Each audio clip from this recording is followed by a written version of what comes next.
نضر الله وجوها لم تزل مثل السحاب من وريد القلب تروي عند من كل الهضاب. Islamic Knowledge Urdu 2.0 حضرت اسمام کا پورا واقعہ اسلامک اتہاس میں ایک مہتوپورن گھٹنا ہے۔ وہ حضرت ابراہیم اسلام کے پتر تھے اور ان کا واقعہ اسلامی پرمپراؤں اور قرآن میں ورنت ہے۔ یہاں پر ان کا سنکشپت واقعہ دیا جا رہا ہے۔ حضرت اسماعیل کا جنم، حضرت اسماعیل کا جنم حضرت ابراہیم علیہ السلام اور حضرت حاضرہ دیانہ کے پتر کے روپ میں ہوا تھا۔ جب حضرت ابراہیم بہت ورد ہو گئے تھے تب اللہ نے انہیں پتر پراپتی کا شبھ سماچار دیا۔ حضرت ابراہیم اور حاضرہ نے اس پتر کا نام اسماعیل رکھا۔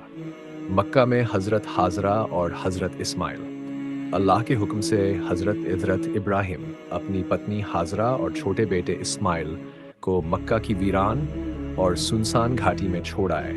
اس سمے مکہ میں کوئی بستی نہیں تھی اور نہ ہی پانی تھا۔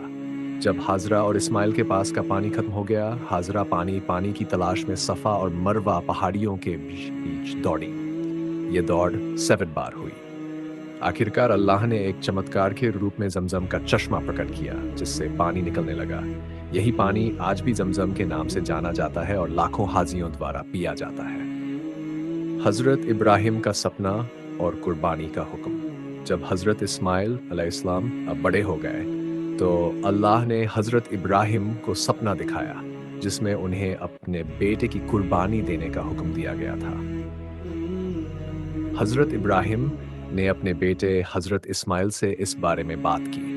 اسماعیل نے اللہ کے حکم پرتی پورن سمرپن دکھایا اور کہا کہ اگر یہ اللہ کا آدیش ہے تو انہیں اسے پورا کرنا چاہیے۔ جب حضرت ابراہیم نے اسماعیل کو قربان کرنے کے لیے تیار کیا اور اللہ کے نام پر انہیں بلی کے لیے لٹایا، تبھی اللہ نے جبرائیل فرشتے کے مادھیم سے ایک میڑے کو بھیجا اور اسماعیل کی جگہ اس میڑے کی قربانی کرائی۔ یہ حضرت ابراہیم اور اسماعیل کی آزمائش تھی اور اللہ نے ان کی قربانی کو سویکار کیا۔ اس واقعے کا مہتو، یہ واقعہ اسلامی پرمپراؤں میں بہت مہتوپورن ہے اور اسی گھٹنا کی یاد میں ہر سال عید الاضحیٰ بقرعید کا پرو منایا جاتا ہے۔ اس دن مسلمان جانور کی قربانی دے کر حضرت ابراہیم اور اسماعیل کی اللہ کے پرتی سمرپن کی یاد کرتے ہیں۔ یہ واقعہ اسلام میں صبر، ایمان اور اللہ کے پرتی پوری طرح سمرپن کا پرتیک ہے۔ ہمارے اس چینل کو سبسکرائب کریں اور آگے شیئر کریں۔